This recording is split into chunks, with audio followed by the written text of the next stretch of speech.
नमस्ते दोस्तों। आज सुनिए हिंदी की अग्रणी लेखिकाओं में अपना विशिष्ट स्थान रखने वाली वरिष्ठ लेखिका नीलम कुलश्रेष्ठ जी की लिखी हुई कहानी एक बेचारा। मेरी जुबानी। मैं हूँ सीमा सिंह। देवधर जी ने अपने ऑफिस में पहुंचकर पहला पत्र खोला। ये पत्र एक पुलिस कांस्टेबल का था। उनकी आंखों में भाषा की कड़वाहट से भरे शब्द चुभने लगे। उफ, एक और बेचारा किस्मत का मारा एक औरत का शिकार बन गया।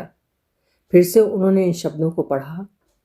स्त्री, इस शब्द से तस्वीर उभरती है एक मासूम सुकुमार स्त्री की, जो सारी उम्र छली जाती रहती है, जिसकी झोली में आंसू ही आंसू होते हैं। जिन मुसीबतों से मैं गुजरा हूँ, कदम कदम पर जिस तरह एक स्त्री से मुझे चोट मिलती चली गई, हंसी आती है इन शब्दों के गढ़ने वालों पर। मेरे लिए औरत एक ऑक्टोपस है, जिसके हाथों के शिकंजे में मर्द की जिंदगी उलझती जाती है।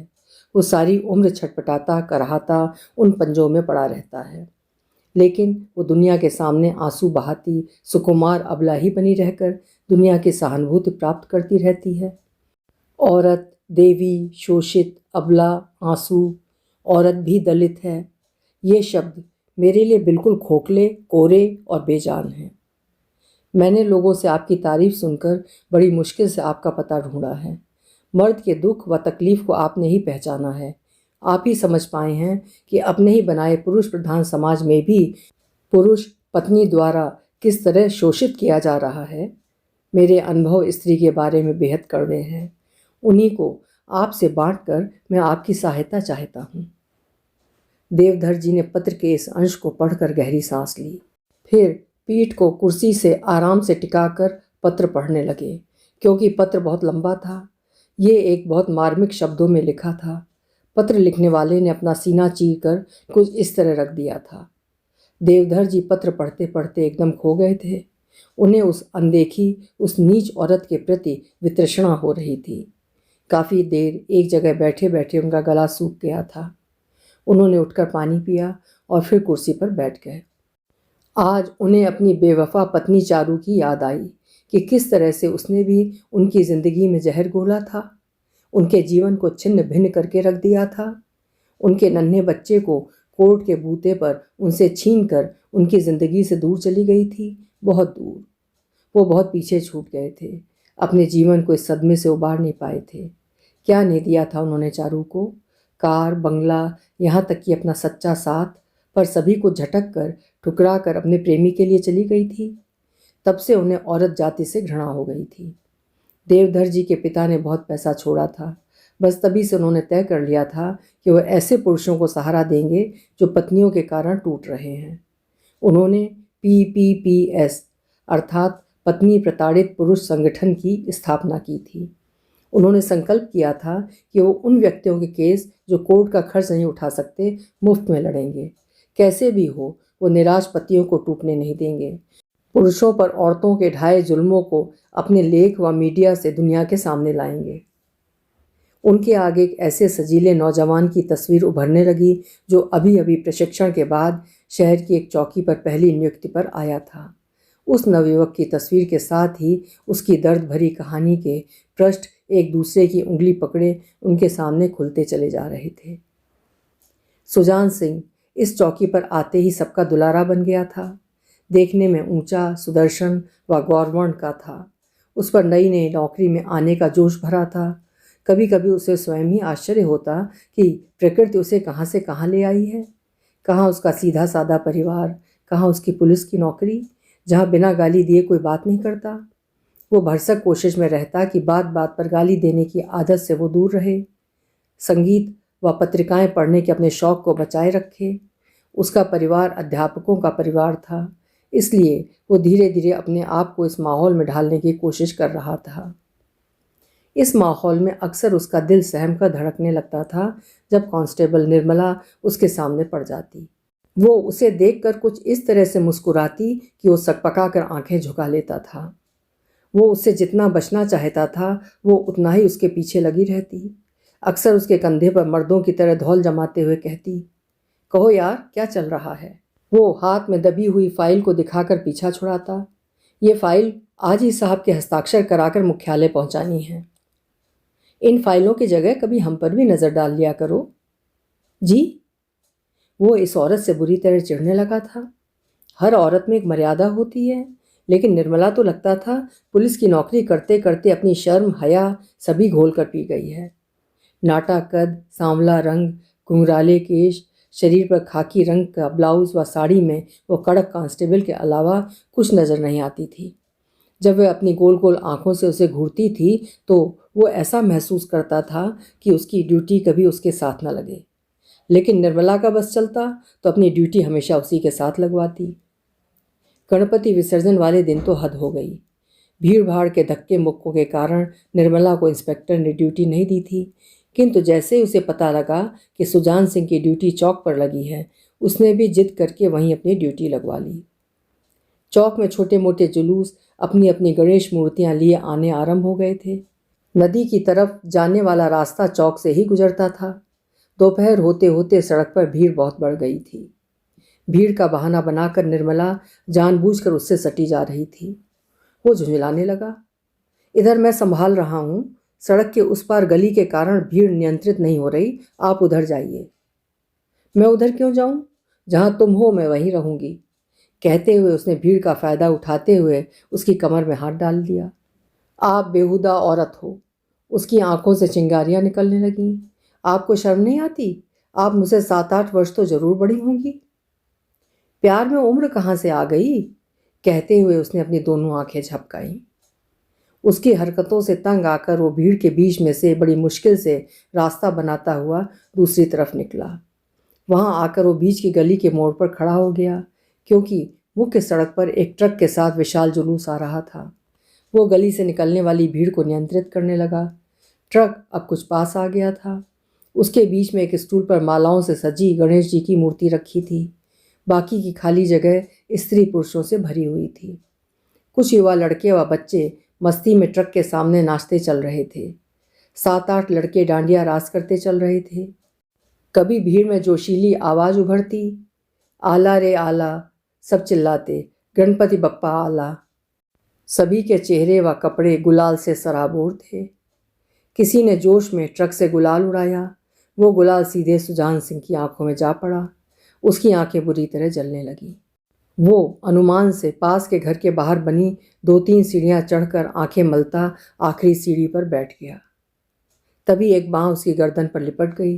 दूसरे हाथ से अपने रुमाल से उसकी आंखें पोंछते हुए पोंछने वाली ने कहा, क्या हुआ मेरे मजनू को? किसी को आंख मारी थी? ये निर्मला का स्वर था। तुम फिर आ गई? कहते हुए उसने अपनी गर्दन में पड़ी बांह निकालकर झटक दी। बोला, मैं साहब से तुम्हारी शिकायत करूंगा।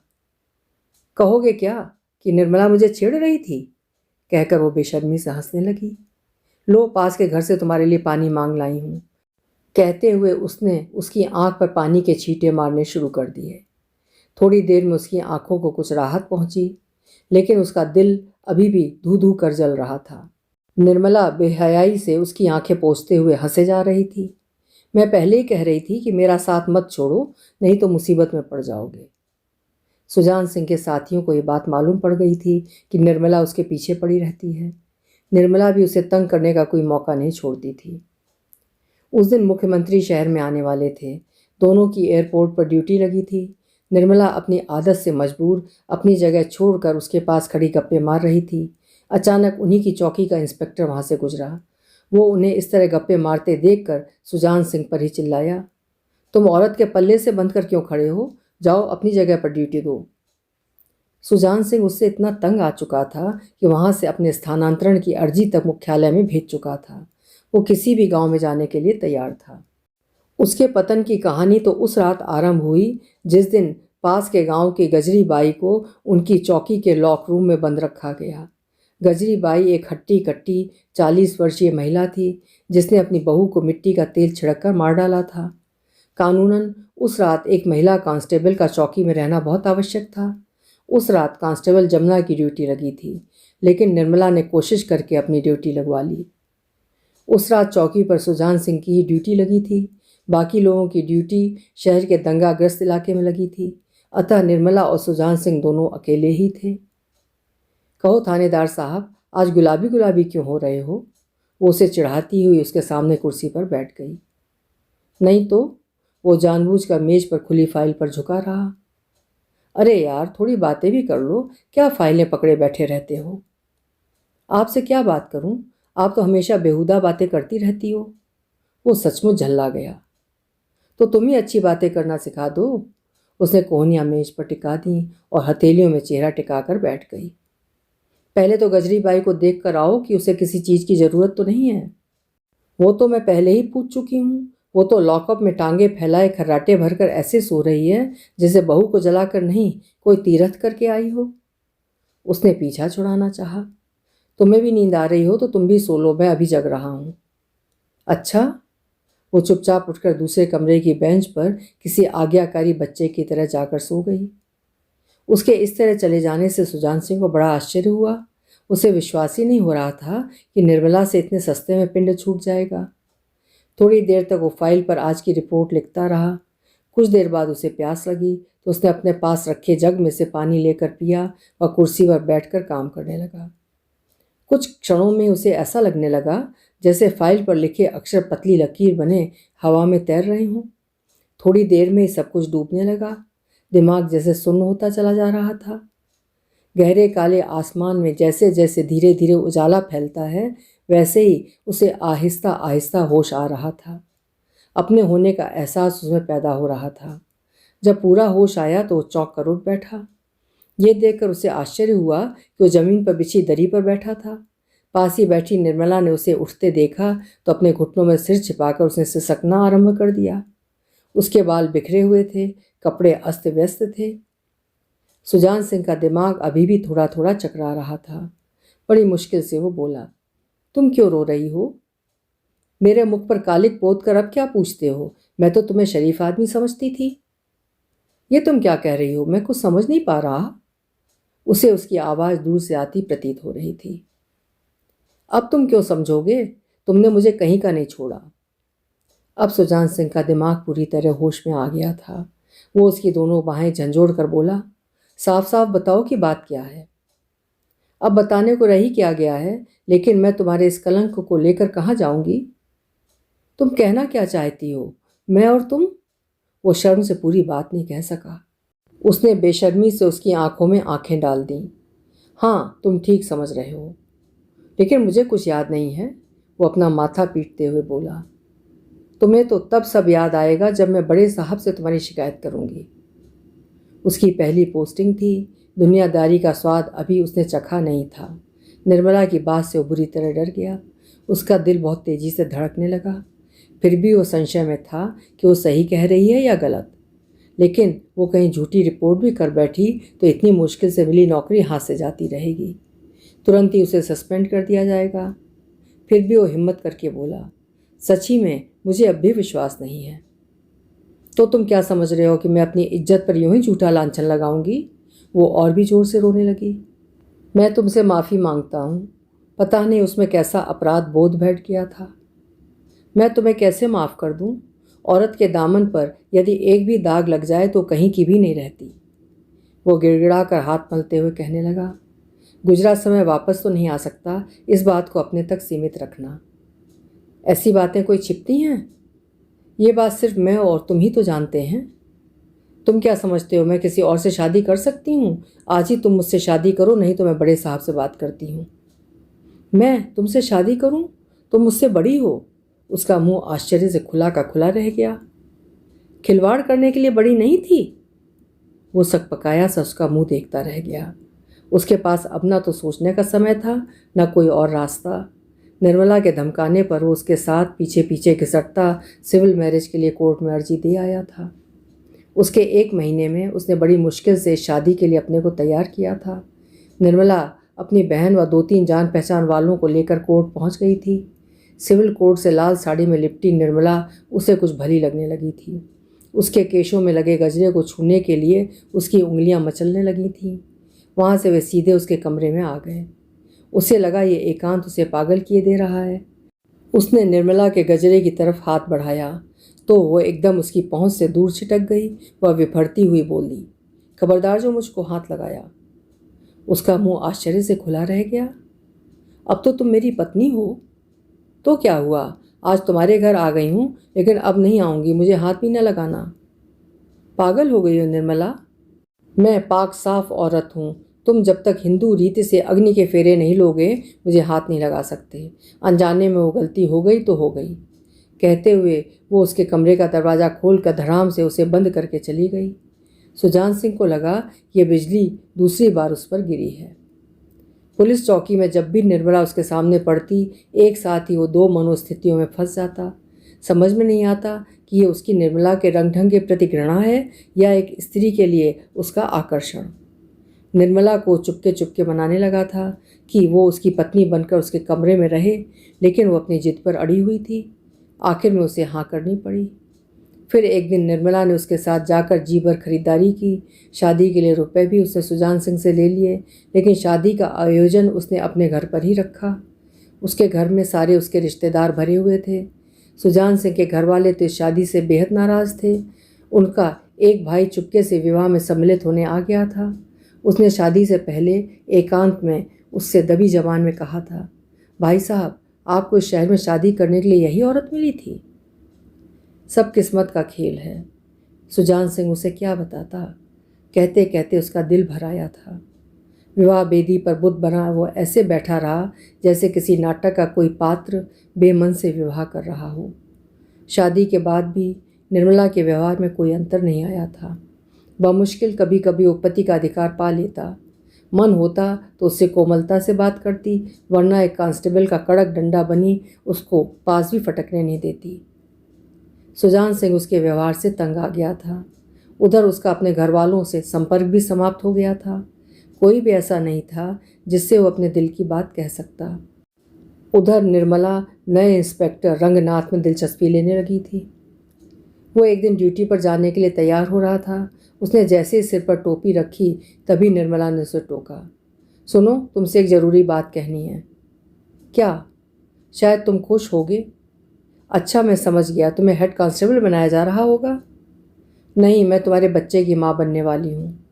वो सपाट स्वर में ऐसे बोली जैसे कोई समाचार पढ़ रही हो। क्या? वो अंदर तक आहत हो गया।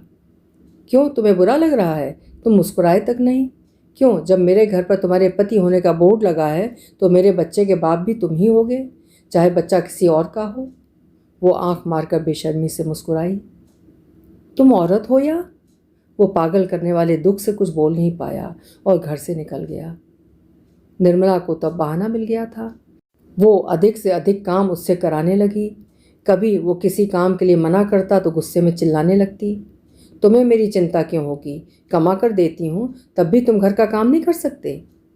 सुजान सिंह हैरान होता था कि वो आखिर क्यों इस दबंग औरत के चिल्लाने से दब सा जाता है। एक पालतू आदमी की तरह वो जो भी कहती है चुपचाप करता चला जाता है। निर्मला ने प्रसव के लिए अपनी बड़ी बहन उर्मिला व उसके दो बच्चों को बुला लिया था। बहन तो उसका एक पत्र मिलते ही दौड़ी दौड़ी चली आई थी, क्योंकि उसका अपने पति से तलाक का मुकदमा चल रहा था। प्रसव पीड़ा शुरू होते ही अस्पताल जा रही निर्मला ने सुजान सिंह से कहा, एक बात कहनी है। कहो। मेरी बहन अपने पति से 3 साल से अलग है, जरा उसका अच्छी तरह ध्यान रखना। कहते हुए उसने एक आंख दबा दी। उसकी बात को समझकर वो बुरी तरह तिलमिला गया। बस कुछ ही शब्द उसके मुंह से निकले, निर्मला, वाकई तुम नीच औरत हो। तुम्हारा बेटा जनने जा रही हूँ और तुम कहते हो मैं नीच हूँ। निर्मला बेहयाई से हंस दी। वैसे मेरी बात का ख्याल रखना। जब तक निर्मला अस्पताल में रही तब तक वो घर में कम से कम रहा था। जब आता भी तो खाना खाकर अपने साथ उर्मिला के बड़े बेटे को अपने पास सुलाना नहीं भूलता था, क्योंकि उसे उर्मिला के भी रंग ढंग ठीक नहीं लग रहे थे। सचमुच निर्मला अस्पताल से बेटा लेकर लौटी थी। बेटा 4 महीने का हो गया था, लेकिन उर्मिला जाने का नाम ही नहीं ले रही थी। वो खर्चे के बोझ से दबा जा रहा था। एक दिन जब वो बाहर गई तो उसने निर्मला से पूछा, तुम्हारी बहन क्या अपने घर नहीं जाएगी? घर जाकर क्या करेगी? वहाँ बैठा ही कौन है? वो तो किराए का मकान था, उसे खाली करके ही हमारे पास आई थी। क्या? हाँ, और कान खोलकर सुन लो, अब वो यहीं रहेगी। अपने बच्चों को स्कूल में दाखिला कराने गई है। उसने कुछ ऐसे अंदाज में कहा कि वो दांत पीस कर रह गया। दोनों की तनख्वाह में से कुछ नहीं बच पा रहा था। उधर उर्मिला के घर पर रहने से निर्मला बिल्कुल मस्त हो गई थी। जब भी मन होता किसी भी दोस्त के साथ घर चली आती और उसके कंधे पर हाथ मार मार कर उससे बातें करती रहती। अगर वो दबी जुबान में कुछ कहता तो बेफर उठती। अगर नौकरी कराओगे तो मेरे मिलने वाले तो आएंगे ही। वो देख रहा था कि नया इंस्पेक्टर रंगनाथ अक्सर वक्त बेवक्त घर पर आता रहता था। सुजान सिंह अजीब चक्रव्यूह में फंस गया था। वो घर में होता तो निर्मला बाहर होती। उधर उर्मिला की आंखें उसके इर्द गिर्द जालसा कसने की कोशिश में लगी रहती। वो घबरा कर किसी पार्क में टहलने चला जाता। कभी कभी तो वहीं बेंच पर ही सो जाता। एक दिन सुबह पार्क से घर पहुंचा तो देखा निर्मला रात की ड्यूटी से घर आ चुकी थी। उसे देखते ही वो चिल्लाई, कहाँ से गुलछर्रे उड़ा कर आ रहे हो? वो प्रत्युत्तर में चिल्लाया, अपने जैसा समझ लिया है क्या? फिर वो समझ गया कि इस ढीठ औरत के मुंह लगना बेकार है, अतः चुपचाप तौलिया उठाकर नहाने चला गया। एक दिन शाम को जब वो ऑफिस से लौटा तो कमरे में घुसते ही उसने देखा कि निर्मला रंगनाथ से सटी चारपाई पर बैठी है। रंगनाथ की गोद में उसका बेटा है। उसे देखकर वो चाय बनाने के लिए भी नहीं उठी, बस हंस हंस कर उससे बातें करने में लगी रही। वो गुस्सा होकर बोला, क्या आज चाय वगैरह नहीं बनेगी? दीदी तो बाजार गई है, तुम अपने लिए चाय बनाओ तो हम दोनों के लिए बना देना। निर्मला, क्या तुम मुझे चाय भी बनाकर नहीं दे सकती? क्यों, क्या तुम खुद बनाकर नहीं पी सकते? मैं क्या तुम्हारी तरह पैसे नहीं कमाती? वो पैसा तो तुम्हारी बहन व उसके बच्चों पर खत्म हो जाता है। दीदी तो अपना खर्चा सिलाई करके निकालती है। निर्मला, झूठ की भी कोई हद होती है। बहुत मर्द बनते हो तो मेरी नौकरी छुड़वा कर घर चलाकर दिखा दो। खबरदार जो मेरी निर्मला को हाथ भी लगाया। तुम्हारी निर्मला? उसे लगा जैसे रंगनाथ ने ही एक तमाचा उसे मार दिया हो। निर्मला और तेजी से चीखी, अपने को बहुत मर्द समझते हो? अब मारने की कसर ही बाकी रह गई है। मर्द होते तो समझ पाते कि ये बच्चा तुम्हारा नहीं रंगनाथ का है। क्या ये मेरा बच्चा नहीं है? वो सकते की हालत में बोला। क्या इसकी शक्ल तुमसे कहीं मिलती है? रंगनाथ की गोद में बैठे बच्चे को देखकर उसने पहली बार नोट किया कि वो श्याम वर्ण बच्चा हूबहू रंगनाथ की कॉपी था। शादी से पहले रंगनाथ मिल जाता तो मैं तुम्हें मुंह भी न लगाती। बेकारी उस रात चौकी में नाटक कर तुम्हें फांसा। तो क्या ये सब कुछ नाटक था? उसे लगा वाकई ऊपर की छत टूटकर उस पर गिरी जा रही है और वो उसमें दबा जा रहा है। निर्मला, तुम नाटक अच्छा कर लेती हो। इस गंभीर माहौल में भी रंगनाथ बेहूदगी से हंसा। ये बच्चा मेरा नहीं है, तुम मेरी नहीं हो तो मैं इस घर में क्या कर रहा हूँ? उसने गुस्से में निर्णय लिया और अपना सामान सूटकेस में ठूंस कर घर से निकल गया। निर्मला उसके पीछे खुशामद करती दौड़ी। ये तो तुमसे मजाक कर रही थी, कहाँ छोड़कर जा रहे हो? जब वो नहीं रुका तो वो पीछे से जोर से चिल्लाई, ये मत समझना कि तुम मेरे चंगुल से इतनी आसानी से छूट जाओगे। तुम्हें कोर्ट में घसीट कर रहूंगी। तुम्हें जो करना है कर लेना। बहुत दिनों तक तुम्हारे अत्याचार सहता रहा, अब मैं जा रहा हूँ। उनकी कल्पनाओं ने इतनी कहानी जैसे एक नाटक की तरह साकार देख ली थी। उन्हें बहुत उत्सुकता हो रही थी कि आखिर सुजान सिंह का क्या हुआ। आगे उसने लिखा था, मैंने घर छोड़कर निर्मला पर तलाक के लिए मुकदमा दायर कर दिया था। अपने विभाग के कुछ साथियों की गवाही के कारण, उसके रंगनाथ से संबंध प्रमाणित होने के कारण मैं मुकदमा जीत गया। फिर मैंने एक सीधी सादी लड़की से शादी करके घर बसाया। मेरी बेटी भी है। उधर निर्मला ने रंगनाथ की मृत्यु के बाद उस निर्णय के विरुद्ध दोबारा हाई कोर्ट में अपील कर दी है कि मैं दहेज के लिए उस पर दबाव डाल रहा था। मैंने मिट्टी का तेल छिड़ककर उसे मारने की कोशिश की। वो हरजाने में दहेज में मेरे द्वारा लिए लाखों रुपयों की मांग कर रही है। वो मुझे किसी भी तरह बर्बाद करने पर तुली है। मेरे सामने समस्या है कि मैं अपने परिवार का भरण पोषण कैसे करूं। मैं क्या करूं समझ में नहीं आता। निर्मला से तलाक की कीमत लाखों रुपए है। आप ही बताइए कि मैं क्या करूं। कौन सा रास्ता ढूंढूं जिससे कि निर्मला से छुटकारा पाकर शांति से जीवन बिताऊं। उसे समझा समझा कर हार गया। वो किसी भी समझौते के लिए तैयार नहीं है। देवधर जी ने पत्र पढ़कर एक गहरी सांस ली। फिर अपने स्टेनो गिरीश को बुलाया और याचिका तैयार करने लगे। वो जानते थे कि अदालत से वे सुजान सिंह को बाइज्जत बरी करवा लेंगे, क्योंकि ये केस तो सीधा साधा है। रंगनाथ वह निर्मला के बेटे का डीएनए टेस्ट करवाएंगे तो उसके मैच होने पर प्रमाण मिल जाएगा कि निर्मला को चरित्रहीन होने के कारण सुजान सिंह ने छोड़ा था। अभी आप सुन रहे थे नीलम कुलश्रेष्ठ जी की लिखी हुई कहानी एक बेचारा। कुटिल स्त्री के चंगुल में फंसे हुए एक सीधे साधे छटपटाते हुए इंसान की कहानी आपको कैसी लगी? कमेंट सेक्शन में अपनी राय जरूर लिखिएगा। कहानी पसंद आई हो तो कहानी को लाइक और शेयर ज़रूर करिएगा। और हाँ, अगर चैनल अभी तक सब्सक्राइब ना किया हो या पहली बार चैनल पर आए हों तो चैनल भी सब्सक्राइब कर लीजिएगा। कल फिर मिलेंगे। आपका समय शुभ हो।